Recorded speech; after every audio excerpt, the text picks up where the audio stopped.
இல்லை electoral bond ஒழுங்குமுறைப்படுத்துன்னு சொல்லி வந்தது தான் என்ன ஆகிட்டுனா ஒழுங்குமுறை இல்லாமல் ஆகி போயிடுச்சு. ஏன்னா உங்களுக்கு குற்றம் சுமத்துற ஆள் யாருன்னா சாதாரண குடிமகன் கிடையாது, சாதாரண எதிர்கட்சிக்காரன் கிடையாது. குற்றம் சுமத்துறது யாருன்னா நிதியை பெறதுக்குன்னு சில தகுதிகள்லாம் உங்களுக்கு வேணும். அந்த தகுதிகள் இருந்தால் தான் அந்த நிதியை நீங்கள் பெற முடியும். அப்போனா நீங்கள் கருத்து மட்டும் வழங்கலாம். ராஜ்யசபாவில் வேணும் வேண்டாம் அப்படின்னு சொல்லி பேசலாமே தவிர அதை பற்றி நீங்கள் வாக்கெடுப்பு 8250 கோடி பாஜக, 1000 சில்லரை கோடி காங்கிரஸ், 650 கோடி சில்லரை திமுக,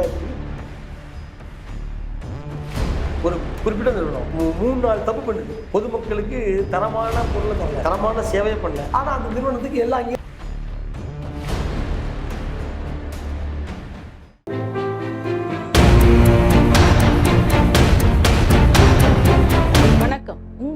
பேங்கில் வேலை செய்ய கனவு இருக்கா? உங்களோட கிராஜுவேஷன் 50% மேல இருக்கா? உங்களுடைய வயசு 26க்கு மிகாமல் இருக்கா? உங்களோட கனவை நினைவாக்க ஐபிபி சென்னையில ஜாயின் பண்ணுங்க. பிரைவேட் பேங்க்ஸ்ல வேலையில சேருங்க. மேலும் விவரங்களுக்கு கீழே உள்ள இணையதளத்தை அணுகவும். நியூஸ் டுடே இந்தியா நியூஸ் சேனலுக்கு வருகைக்கு நன்றி ஐயா. வணக்கம் ஐயா, என்னுடைய வணக்கத்தை தெரிவிச்சுக்கிறேன். திரு எம்ஜிஆர் மூத்த பத்திரிகையாளர் அவர்கள் நம்ம ஸ்டுடியோக்கு வந்ததுக்கு மிக்க நன்றி ஐயா. வரவேற்கிறேன் ஐயா. இன்னைக்கு ஒரு முக்கியமான டாபிக்காக நம்ம இந்த சூழல்ல, இந்த எலெக்ஷன் சூழல்ல ஒரு பெரிய கான்ட்ரவர்ஷியல் விஷயங்கள் நம்ம பேச போகிறோம். இந்த எலக்ட்ரல் பாண்டை பற்றி பேசலாம் அப்படின்னு உங்களை அழைச்சிருக்கேன் இன்னைக்கு. நீங்கள் மூத்த பத்திரிகையாளர், உங்களுக்கு நிறைய விஷயங்கள் நீங்கள் முந்தின எலெக்ஷன் பார்த்துருப்பீங்க, பல எலெக்ஷன் நீங்கள் பார்த்துருப்பீங்க, பல விதமான பிரச்சனைகள் கடந்து நம்ம எலெக்ஷன் நடந்திருக்கு இந்தியாவில். இப்போ இன்னைக்கு இருக்கிற ஒரு இந்த எலக்ட்ரல் பாண்டை பற்றி நீங்கள் என்ன நினைக்கிறீங்க? அதோட சாராம்சம் என்ன? அதுக்குள்ள என்ன நடக்குது? அது எதுக்காக முதல் எலக்ட்ரல் பாண்ட் கொண்டு வந்தாங்க, இன்னைக்கே அதை நிறுத்தினாங்க? அதை கொஞ்சம் பற்றி விளக்கமாக சொல்லுங்க. எலக்ட்ரல் பாண்டு அது தேர்தல் பத்திரம் சொல்கிறாங்க. இது ஒரு விதமான ஒரு விற்பனைன்னு சொல்லலாம். உங்களுக்கு தேர்தல் பாண்டு விற்கக்கூடிய ஒரு business. It's based by business, அதாவது பொலிட்டிக்கல் பிஸ்னஸ்ன்னு சொல்லலாம். பாஜக கவர்மெண்டால் 2017 தான் அறிமுகம் செய்யப்படுது. அறிமுகம் செய்யப்பட்ட பிற்பாடு இது சட்டப்பூர்வமாக மக்களவையில் ரெடி பண்ணிடுறாங்க, ஓகே வாங்கிடுறாங்க. அதில் ஒரு சின்ன வேலை ஒன்று நடத்துகிறாங்க. இந்த மக்களவையில் ஒப்புதல் பெறப்பட்ட இந்த சட்டத்திட்டத்துக்கு ராஜ்யசபாவில் ஓட்டெடுப்பு தேவை கிடையாது, கருத்து மட்டும் வழங்கலாம், பேசலாம். நீங்கள் ராஜ்யசபாவில் வேணும் வேண்டாம் அப்படின்னு சொல்லி பேசலாமே தவிர அதை பற்றி நீங்கள் வாக்கெடுப்பு நடத்தி அதை முறியடிக்க முடியாது. இது சட்டப்பூர்வமாக்கி என்ன பண்ணிட்டாங்க, கொண்டு தெருவுக்கு கொண்டு வந்தாச்சு. அதாவது விற்பனைக்கு கொண்டு வந்துட்டாங்க. எப்படின்னா இதை நீங்கள் ஒரு துணை கேள்வியை கேட்கலாம். இதை அரசியல் கட்சி மட்டும் தான் வாங்க முடியுமா, மற்றவங்களாம் வாங்க முடியாதா, பொதுமக்களாக வாங்க முடியாதா அப்படி கேட்கலாம். நீங்கள் அங்கே பொதுமக்களுக்கு வேலையே கிடையாது. இதுவே பொதுமக்கள்கிட்ட தான் வருது.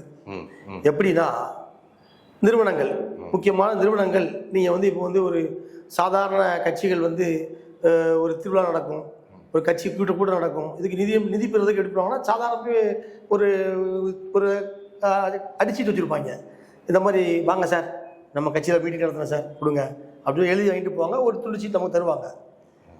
இது அதே முறையில் அதை லீகலாக பண்ணுறாங்க. சட்டப்பூர்வமாக என்ன பண்ணுறாங்க, கட்சிகள் நிதி பெற்று யார்கிட்டேருந்து பெறுதுன்னா பெரிய பெரிய நிறுவனங்கள்டேருந்து பெறுறாங்க. பெரிய பெரிய நிறுவனம்னா ஒரு பெரிய பெரிய கன்சல்டன்சி, பெரிய பெரிய ஆட்கள்கிட்டேருந்து ரூபாய்களை பத்திரமா. இதுல ஒரு சிறு கேள்வி.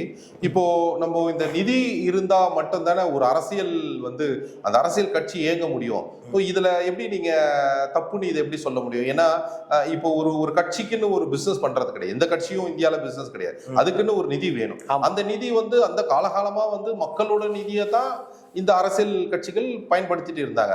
அது ஒழுங்குமுறைப்படுத்தினது தானே எலக்ட்ரல் பாண்டு. ஆமா, இல்ல எலக்ட்ரல் பாண்டு ஒழுங்குமுறைப்படுத்துன்னு சொல்லி வந்தது தான் என்ன ஆகிட்டுனா ஒழுங்குமுறை இல்லாமல் ஆகி போயிடுச்சு. அதை இப்போ நிதியை பெறதுக்குன்னு சில தகுதிகள்லாம் உங்களுக்கு வேணும். அந்த தகுதிகள் இருந்தால் தான் அந்த நிதியை நீங்கள் பெற முடியும்.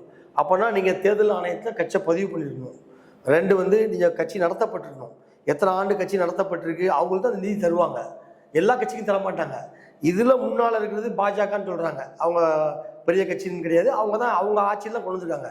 அவங்க ஆட்சியில் கொண்டு வந்ததுனால அவங்க பெரிய கட்சின்னு நம்ம எப்படி? ஏன்னா அப்போ அந்த காலகட்டத்தில் அவங்க இருந்தாங்க இல்லையா?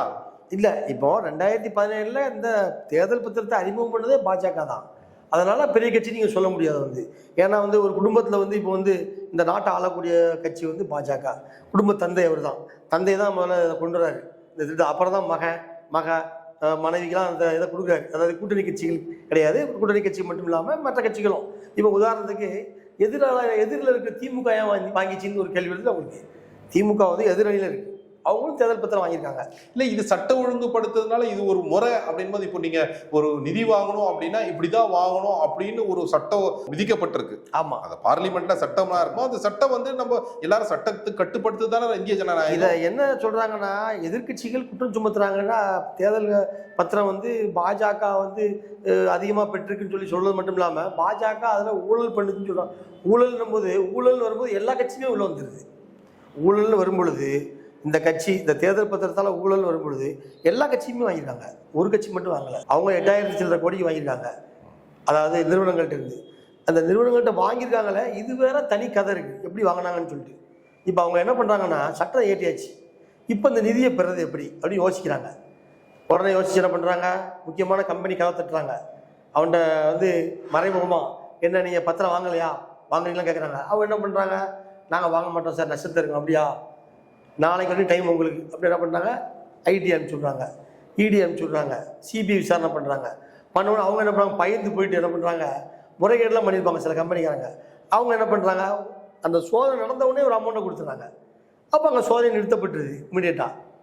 அப்படி தான் அந்த தகவலை வருது. இப்போ புள்ளி விவரம் எல்லாமே சோதனை நடத்தப்பட்ட பிற்பாடு தான் அந்த பணம் அங்கே வந்திருக்கு. அந்த பணம் கொடுத்த உடனே சோதனை நின்றுச்சு. இப்போ அப்போ நீங்க என்ன சொல்ல வரீங்க அப்படின்னா, ஒரு இது வந்து ஒழுங்குமுறைப்படுத்தப்பட்டது ஒழுங்கில்லாம போயிடுச்சு. ஒழுங்குமுறைச்சு கொண்டு வரப்பட்ட சட்டம் ஒழுங்கு இல்லாமல் ஆயிடுச்சு. அது ஊழல் நோக்கி பயணம் ஆயிடுச்சு. அது ஊழல் நோக்கி பயணம் ஆகிட்டா இப்போ எப்படி ஆயிருக்குன்னா, அவங்களுக்கு மிகப்பெரிய அமௌண்ட்டை வாங்கியிருக்காங்க பாஜக. 2வது அமௌண்ட் வாங்கியிருக்காங்க திரிணாமுல் காங்கிரஸ் வாங்கலை. காங்கிரஸ் கொஞ்சம் தள்ளி தான் இருக்காங்க. திரிணாமுல் காங்கிரஸுக்கு அப்புறம் தான் காங்கிரஸ் வருது, பிஆர்எஸ் வருது. அந்த பட்டியலில் நம்ம தமிழ்நாட்டோட திமுகவும் வந்துடுது. இதில் மிக கம்மியாக வாங்கியிருக்காங்க அதிமுக. 6% அவங்க வாங்கினது. 6 விழுக்காடு தான் வாங்கினாங்க. அவங்களுக்கு என்ன தெரியல கொடுத்துருது. தேர்தல் பத்திரம்னா என்ன தெரியும், எம்ஜிஆர் கட்சியில் அவங்க அப்பாவி கூட இருப்பாங்க கொடுத்துருது. இவங்கெல்லாம் வந்து கரெக்டாக என்னென்ன நிறுவனம் வாங்கணுமோ வாங்கிட்டாங்க. இப்போ வந்து இந்த தேர்தல் பத்திர விவகாரத்தை இப்போ வந்து நம்ம ரொம்ப உச்சத்துக்கு வந்துடுறது வந்து அது ஊழல்னே குற்றம் சுமத்த ஆரம்பிச்சிட்டாங்க. ஊழல் குற்றம் சுமத்துற ஆள் யாருன்னா சாதாரண குடிமகன் கிடையாது, சாதாரண எதிர்கட்சிக்காரன் கிடையாது, வேற ஆளும் கிடையாது. குற்றம் சுமத்துறது யாருன்னா வந்து நிதியமைச்சருடைய கணவர், அவரே குற்றம் சுமத்துறாரு. இது வந்து பெரிய உலகமாக ஊழல், சாதாரண ஊழல் கிடையாது. இந்தியாவில் உள்ள ஊழல் கிடையாது, உலகமாக ஊழல். விசாரணை நடத்த வந்து பாஜக மாட்டிக்கணும், பாஜகவுக்கு மக்கள்லாம் வந்து பதிலடி கொடுப்பாங்க தேர்தலில் அப்படின்னு சொல்லி ஒரு பாஜகவை மட்டும்தான் ஃபோக்கஸ் பண்ணுறாரு. மற்ற கட்சிகளை பின்னாடி தான் இருக்காரு. அதுவும் ஒரு பின்னாடி அப்படி சொல்கிறார், நேற்று பேட்டியில் சொல்கிறாரு, பாஜக வந்து இது வந்து தேர்தலில் தோற்கடிக்கப்படும்ன்றா மற்ற கட்சிகளுக்கும் அதில் பரிசு கிடைக்கின்றார். மற்ற கட்சிகள் சேர்ந்துருக்கு. இந்த தேர்தல் பத்திர விவகாரத்தில் கட்சிகள் வர்சஸ் பொதுமக்கள் அப்படின்றார். கட்சிகள் ஒரு பக்கம், பொதுமக்கள் ஒரு பக்கம். இப்போ பொதுமக்கள் பணம் தான் வந்து நிறுவனங்கள் மூலமாக அங்கே வந்திருக்குது, கட்சிக்கு வந்திருக்குது. அப்போ பொதுமக்கள் வந்து எப்படி பார்க்குறாங்கன்னா, ஐயோ நம்ம பணம் கட்சி நிறுவனங்கள் மூலமாக அங்கே கட்சிக்கு போயிட்டுதே அப்படின்னு சொல்லி எல்லா கட்சியும் நோக்கி தான் வெறுப்பாக பார்ப்பாங்க அப்படின்னு சொல்லி அவர் சொல்கிறார். இப்போ எனக்கு இப்போ நீங்கள் பேசும்போது ஒரு ஒரு ஒரு விஷயம், 2000 முதல் பாஜக ஆட்சிக்கு வர்றதுக்கு முன்னாடி இந்த மாதிரியான ஒரு 2G ஸ்பெக்ட்ரம் ஊழல் வந்து ஒரு பெரிய பூதாகரமாக இருந்தது. ஆமாம், அதுக்கப்புறம் பல விஷயங்கள் மாறிச்சு, பல விஷயங்கள் இதுவோ அதுவோ எதனா நினைச்சு பார்க்குறீங்களா? இது வந்து 2G ஸ்பெக்ட்ரம் ஊழலுக்கும் இதுக்கும் வித்தியாசம் நிறைய இருக்குது. 2G ஸ்பெக்ட்ரம் ஊழல் வந்து சிஏஜி அறிக்கை பேஸ்ட சொல்லுது. அதாவது தணிக்கை குழுவுடைய அறிக்கை இருக்குல்ல, தணிக்கை ஆடிட் பண்ணுறாங்களா, அந்த அறிக்கையினுடைய பேஸில் இவ்வளோ ரூபா மோசடி செய்யப்பட்டிருக்கலாம் அப்படின்னு சொல்லி தான் சொன்னாங்க. தவிர இது அப்படி இல்லை. இதுக்கு வந்து பத்திரங்கள் வந்து எழுத்துப்பூர்வமாக இருக்குது. இது வந்து எப்படின்னா வந்து உச்சநீதிமன்ற நீதிபதி சந்திரசூட் வந்து அடங்கிய 5 பேர் கொண்ட அமர்வு வந்து என்ன பண்ணிட்டாங்க தெரியுமா, வந்து இந்த தேர்தல் பத்திரம் அப்படின்னக்கூடிய அந்த நடைமுறை வந்து அரசியல் அமைப்பு சட்டத்துக்கு எதிரானது. இதை இம்மிடியேட்டாக நீங்கள் வந்து நிறுத்தி ஆகணும், தடை செய்யணும் அப்படின்னு சொல்லி தடை செய்யறதுக்கு உத்தரவு போட்டது மட்டும் இல்லாமல் இதை விட்ட ஸ்டேட் பேங்க் ஆஃப் இந்தியா அவங்களுக்கு இம்மிடியேட்டாக நீங்கள் அந்த பத்திரத்தை பூரா தகவலை பூரா தேர்தல் ஆணையத்தை ஒப்படைச்சி இணையத்தை வெளியிட்டாங்க. இதில் கூட ஒரு சின்ன தப்பு நடந்துச்சு. ஆரம்பத்தில் இவங்க எல்லா தகவலையும் கொடுத்த தகவலில் நம்பர்லாம் இல்லை, நம்பர் கிடையாது.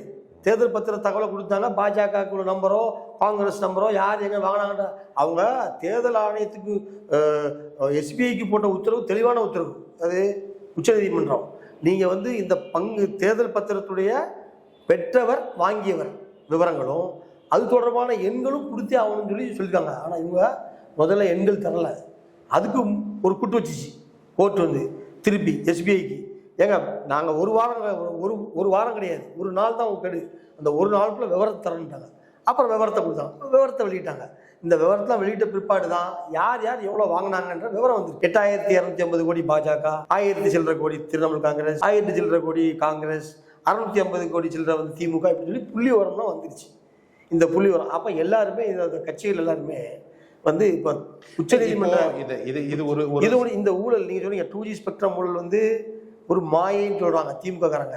இது வந்து ஒரு பேச்சு அடிப்படையிலையும் ஒரு கற்பனை அடிப்படையிலையும் சொல்லப்பட்ட குற்றச்சாட்டாங்க. இது கற்பனை குற்றச்சாட்டு கிடையாது, இது எழுத்துப்பூர்வமாக நடைபெற்ற ஒரு தேர்தல் பத்திரம் அரசியலமைப்புக்கு எதிரானதுன்னு சொல்லி உச்சநீதிமன்றம் சொல்லிடுச்சு. நம்ம சொல்லலை, உச்சநீதிமன்ற நீதிபதியே சொல்லிட்டாங்க அரசியலமைப்புக்கு எதிரானது, இதை நிப்பாட்டுங்க. ஆனால் அப்படி நிப்பாட்டுங்கன்னு சொல்கிறதுக்கு முன்னாடியே அதை எல்லாம் வித்தாச்சு. கிட்டத்தட்ட 12000 சில்லரை கோடிக்கு வந்து பத்திரம் சேல்ஸ் ஆகிருக்கு. 2017 அறிமுகமாகி 2019 முறைப்படுத்தப்பட்டு 2024 12000 சில்லரை கோடி இவங்க உத்தரவு போடுறாங்க பார்த்தீங்களா. இவங்க உத்தரவு போடும்போது 120 கோடி தான் வந்து விற்காமல் இருக்குது. எல்லாத்தையும் உடனே காசாக்கிறாங்க யார் கட்சிகள் வந்து. அதான் ஒரு பியூட்டி. இதில் வந்து உடனே காசாக்கி அவங்க நிரப்பிட்டாங்க. இப்போ ஒருத்தர் கேட்டிருக்காரு, நிர்மலா சீதாராமனை பற்றி கேட்குற ஒருத்தர், நீங்கள் கட்சியில் பணம் இல்லைன்றீங்களே, அந்த வித்த காசுலாம் என்ன பண்ணீங்க? 8000 கோடிக்கு உங்களுக்கு சொல்கிறாங்க தேர்தல் பத்திரம், அந்த காசு நீங்கள் தேர்தல் செலவழிக்கலாமே அப்படின்னு சொல்லி கேள்விகள் கேட்குறாங்க உங்களுக்கு. இப்போ உச்சநீதிமன்றம் உத்தரவிட்டு கூட 120 கோடி தான் உங்களுக்கு வந்து அதில் வந்து விற்கிது. எனக்கு ஒரு சந்தேகம், கட்சிகள் எப்படி அவங்களுக்கு நிதியை வாங்கணும், இதுக்கு எதனா முறை இருக்கா? அந்த முறைப்படுத்துறதுல இன்னைக்கு தடைப்பட்டு போச்சு. ஆமா, அப்படின்னா நீங்க ஒரு பெரும் முதலாளியோ இல்ல சிறு முதலாளி விருப்பப்பட்டு கொடுக்குற நிதி எப்படி அரசியல்வாதிகளுக்கு போய் சேரும்? அதுக்கு என்ன முறை இருக்கா? அதுக்கு வந்து இப்போ வந்து இவங்க அதுக்கு தான் நீங்க சொன்ன மாதிரி வகைப்படுத்தினாங்க. தேர்தல் பத்திரம்ன்றதே எல்லாருமே அவங்க இஷ்டத்துக்கு காசு வாங்குறாங்க. வலுவாக காசு வாங்குறான், சின்ன கட்சிக்காரன் அவன் எதுக்கு காசு வாங்குறான், இதை வந்து முறைப்படுத்தி பண்ணாங்க. ஆனால் இதில் முறைகேடாகி போச்சு. இல்லை, முறைகேடு ஆச்சு. சுப்ரீம் கோர்ட்டில் வந்து 5 பேர் அமர்வு வந்து அவங்க அதை தடை பண்ணிட்டாங்க. அதெல்லாம் வாசம். இப்போ ஒரு நியாயமா ஒரு ஒரு ஒரு ஒரு ஒரு நிர்வாகம் ஒரு தனி மனிதர் இப்போ அப்படி நீங்க சொல்றீங்களா, அதுக்கு வந்தா கூட இப்போ வந்து இதை வந்து தூக்கி இது தொடர்பான சட்டங்களை தூக்கி போட்டுட்டு திருப்பி புதுசாக வந்து பார்லிமெண்ட்ல வந்து கட்சிகள் நிதி பெறத்துக்கான சட்டத்தை புதுசாக ஏற்றணும். அந்த சட்டத்தை ஏற்றது மட்டும் இல்லாமல் அதுக்கு ஒப்புதல் பெறணும். ஒப்புதல் பெற்றால் அந்த விஷயம் என்னன்னா 2 அவையிலையுமே ஒப்புதல் பெறணும். இந்த சட்டத்துக்கு தேர்தல் இப்போ இவங்க அரசியலமைப்புக்கு முரணானதுன்னு சொல்றதுக்கு காரணம் என்னவா இருக்குன்னு நினைக்கிறீங்க நீங்க? நீதிமன்றம் வந்து அரசியலமைப்பு முரணானதுன்னு சொல்றதுக்கு காரணம் என்னன்னா, மக்களவையில் ஒப்புதல் பெற்றாங்க, ராஜ்யசபையில் ஒப்புதல் பெற முடியல, பேச மட்டும் தான் முடியிட்டாங்க. அதிலே பாதி கிணறு தாண்டி இருக்கு, பாதி கிணறு தாண்டினதுனால தான் அவங்க அப்படி சொல்லுவாங்க போல் தெரியுது என்னுடைய பார்வையில். உச்சநீதிமன்றம் தனக்குன்னு சில நுணுக்கங்கள்லாம் வச்சிருக்கோம், எதனால வந்து அதை நிப்பாட்டுறாங்கன்னு காரணம் வச்சிருப்பாங்கல்ல. அந்த காரணம் என்னுடைய பார்வையில் படுது. ஒரு அவையில் நிறைவேற்றி ஒப்புதல் பெற்றாச்சு, இன்னொரு அவையில் வந்து நீங்கள் கருத்து தான் பேச முடியும், ஒப்புதல்லாம் பெற முடியாது. அதை அப்படியே பாஸ் பண்ணி கொண்டு போய் வாங்க ஆரம்பிச்சிட்டாங்க. புரியுதுங்களா? அப்போ அப்படி இருக்கும் பொழுது அந்த மாதிரி ஒரு டிராபேக்ஸ் வந்து அதனால இது சீர்குலைந்து போயிருக்கலாம் இந்த சிட்டம், இந்த பிளான் வந்து. இப்போ வந்து இவங்க என்ன பண்ணணும்னா, இதை தூக்கி ஓரமாக வச்சுட்டு அடுத்து வரக்கூடிய அரசு வந்து புதுசாக வந்து ஒரு எப்படி எந்த கட்சி எவ்வளோ வாங்க முடியும், இந்த கட்சியில் எத்தனை உறுப்பினர்கள் இருக்காங்க, இந்த கட்சிக்கு எவ்வளோ சொத்து மதிப்பீடு இருக்குது, இந்த கட்சிக்கு வந்து எந்த நிறுவனம் எவ்வளோ கொடுக்க முடியும் அப்படின்னு சொல்லி ஒரு நிர்ணயிக்கணும். அப்போ தான் இது சரியாக வரும். அப்படி அதை நிர்ணயிக்க முடியும்னு நினைக்கிறீங்களா? ஏன்னா இந்தியா வந்து ஒரு பெரிய இன்னைக்கு வந்து 3வது 4வது பொருளாதார உலக லெவலில் இருக்கிற பொருளாதார நாடு. ஆமாம், அது அதோட அளவுகோலே கிடையாது. அதாவது இன்னைக்கு இருக்க அளவுகோல் நாளைக்கு மாறும், நாளைக்கு வளர்ந்துக்கிட்டே இருக்கும். நம்ம கண்டிப்பாக அதாவது ஒரு சராசரியா நம்ம 8.5% வளர்றோம், 8% வளர்றோம், அந்த கணக்கை விடுங்க.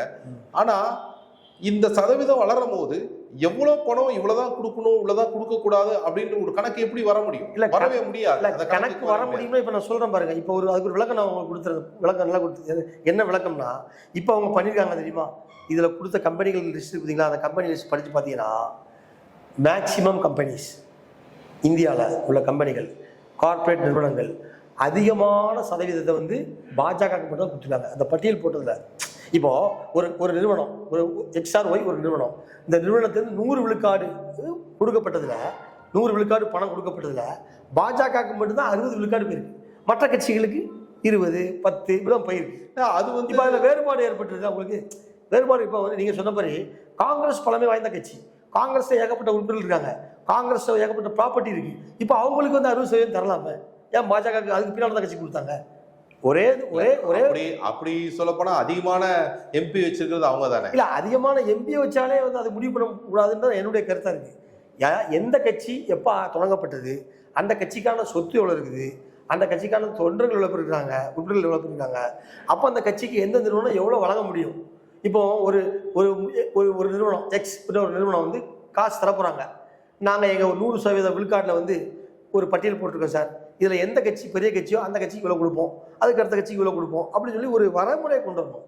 அப்போ தான் இது வந்து சரியாகும். இப்படி பார்த்தீங்கன்னா இந்த பெரிய கட்சி மட்டும் தான் காசு வாங்குவாங்க. இப்போ சின்ன கட்சிலாம் நிறைய பேர் கட்சி தொடங்கி நடத்திட்டு இருக்காங்க, மாநிலத்தில் நடத்துகிறாங்க, நேஷனல் கட்சி. அப்போ நீங்க சொல்றபடி முன்னாடி இருந்த வார்டு இல்லாத அவங்களுக்கு விருப்பப்பட்டு கொடுக்குற முறையே கரெக்டாக சொல்ல வரீங்களா? இல்லை, அதாவது விருப்பப்பட்ட முறையை முறைப்படுத்தணுன்ற கட்சி வாரியாக வந்து எந்த கட்சிக்கு எவ்வளோ தர்றதுன்றத அவங்களே ஒரு முறைப்படுத்தி அதுக்கு ஒரு விவரமான சட்டத்தை கொண்டு வரணும். இந்த நிறுவனங்கள் வழங்கக்கூடிய நிதி வந்து இந்த மாதிரி தான் போகணும். இப்போ வந்து எல்லா ஐடி நிறுவனங்களையும் இந்த சமூகம் சார்ந்த அறக்கட்டளைகளுக்கு 2% தராங்க, என்ஜிஓக்களுக்கு. அதை போய் சில பேர் வாங்கவே மாட்டேங்காங்க. என்ஜிஓக்களுக்கு எல்லா கார்பரேட்டும் 2% நிதி தராங்க. அதை போய் பெறணும், நம்ம போய் அப்ளை பண்ணி வாங்குறது நம்ம அந்த என்ஜிஓக்களுடைய கடமை. அதை சில பேர் பண்ணுறாங்க, சில பேர் பண்ண முடியல. அதே போல் இந்த கட்சிக்காரங்களுக்கு இவங்க கம்பெனிகள் வந்து எவ்வளோ நிதி தரணும், எப்படி தரணும்னு சொல்லிட்டு ஒரு வரையறையை வந்து நியமிக்கணும். ஒரு புதுசாக ஒரு திட்டத்தை கொண்டு வரணும். கொண்டு வந்து அது ரெண்டையும் கொண்டு வந்து ரெண்டு அவையிலையும் ஒப்புதல் பெறணும்.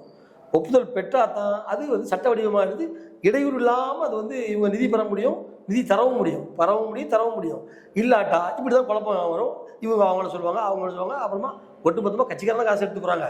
மக்கள் காசு, மக்களுடைய காசு நிறுவனம் மூலமாக எப்படி போகுது? நீங்கள் அதை கூட கேட்கலாம், எப்படி போகுதுன்னு கேட்கலாம். ஒரு சில நிறுவனத்தை பற்றி போட்டுருக்காங்க. ஒரு நிறுவனம், அந்த பேர் சொல்ல விரும்பலை, ஒரு நிறுவனம் ஏகப்பட்ட முறைகேடு ஈடுபட்டுருக்கு. அந்த முறைகேடை பூரா கண்டுக்கிறாமல் இருக்கிறதுக்கு நிதி வாங்கிக்கிறாங்க தேர்தல் பத்திரத்து மூலமாக. அது ஒரு நிறுவனம் இன்னைக்கு பேப்பரில் இணையத்தில் பார்த்தேன். ஒரு குறிப்பிட்ட நிறுவனம் 3-4 தப்பு பண்ணுது. பொதுமக்களுக்கு தரமான பொருளை தரல, தரமான சேவையை பண்ணல. ஆனால் அந்த நிறுவனத்துக்கு எல்லா அங்கீகாரமும் கொடுத்துட்றாங்க. யாரு? அரசு வந்து. எப்படி கொடுத்தாங்க? அதுக்கு தேர்தல் பத்திர நிதி உதவுது. புரியுதா உங்களுக்கு? இப்போ இது முறைகேடு தானே? ஆமா, கண்டிப்பா முறை. இந்த முறைகேடு வேண்டாம்னா நம்ம சொல்றபடி புதிய முறையை கையாண்டாங்கன்னா அந்த நிதி வந்து ஒழுங்கா போய் சேரும். அந்த நிதி பரிமாற்றமும் ஒழுங்கா இருக்குன்றது நம்மளுடைய மேலான கருத்து. மிக்க நன்றியா, ரொம்ப தெளிவா எலக்ட்ரல் பாண்டை பத்தி பேசுனீங்க.